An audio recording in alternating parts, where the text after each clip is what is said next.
Hello everyone, it's Alan at P&I Training, and in this episode we are going to talk about the Longbenton Aggro boys. That's because you and Daddy love each other so much.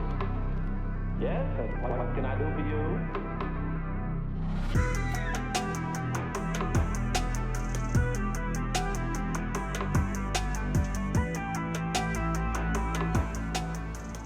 you? At the minute I'm in the top of Baker, and to get to Longbenton it's about 3 miles exactly north from here.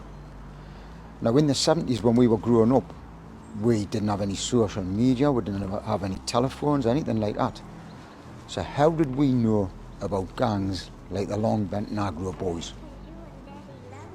The Longbenton Aggro boys had graffiti everywhere, in every community centre, pool hall, and on your way from Baker up to Longbenton, it'd be graffitied on every spare wall and every lamppost, making us as kids believe that these were the biggest and hardest gang around. And to most people, they probably were. LBAB graffiti was absolutely everywhere, and you knew that they'd been in your area. Longbenton's got sub-areas in both Newcastle and North Tyneside, and it's to the north-east of the city centre. Like other areas, Longbenton had been redeveloped over a period of time, and it used to have a few tower blocks and loads of masonettes.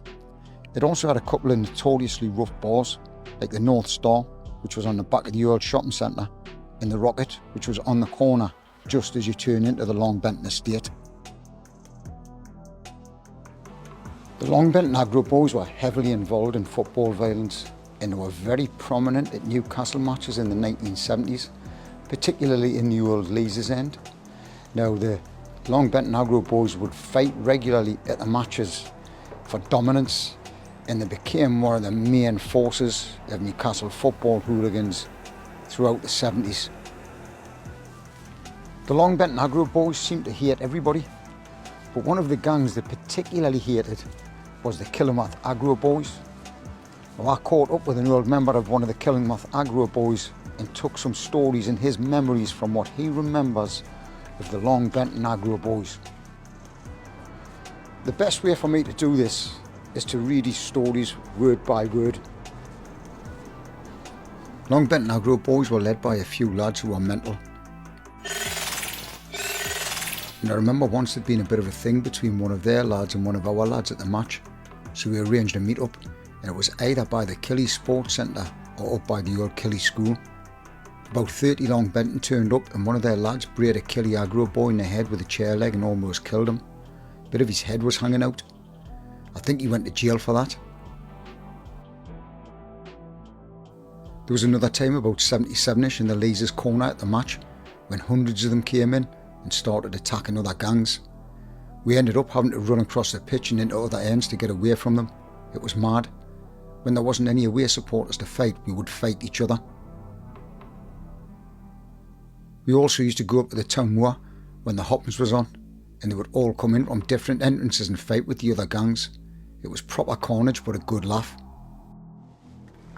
I asked the Killingworth Aggro boy who, in his opinion, was the most violent gang of the times, and I expected him to say them. But he said it was definitely the Longbenton Aggro boys, due to the numbers and the level of violence that they produced.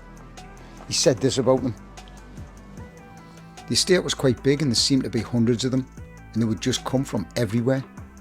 They would use anything during fights, and I got to the point where I had to stop doing it because it was so dangerous.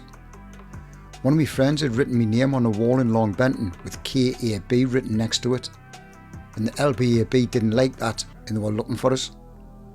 I was really worried that I was going to get a proper kicking, so I decided to chuck it in about 1978. When you talk about violence, the Longbenton Aggro boys were way ahead of anybody else. After that I got friendly with a few of them in the early 80s, and we used to go to away matches together and ended up being good friends. It was just the way it was back then. You joined a gang and you fought against other gangs without any other reason, that you just had to. Other examples of the Longbenton Aggro boys being involved in serious violence at Newcastle United came in 1981 during a FA Cup match against Exeter City when they were in the Gallagher end and they started fighting with all the other local gangs just to see who was the hardest. If these kinds of stories about the old Newcastle gangs from the 70s doesn't tell you that these were some of the maddest around from that era, then I don't think anything will. To me, the Longbenton Aggro boys will always be known as the hardest gang in Newcastle. They briefly changed their name in the 70s to Longbenton Clockwork after the release of the ultra-violent gang movie, A Clockwork Orange, but most people will remember them as the Longbenton Aggro boys. Now, even in the East End and up towards the North East, all of the gang members that I've spoken to so far point towards the LBAB as being the maddest of the lot. But there will be some gangs in the West End who disagree with that. And next week when you come back, I'm going to tell you a few tales from the mouth of a gang member from the West Denton Wild Bunch. Thanks for checking in, and I'll see you next time.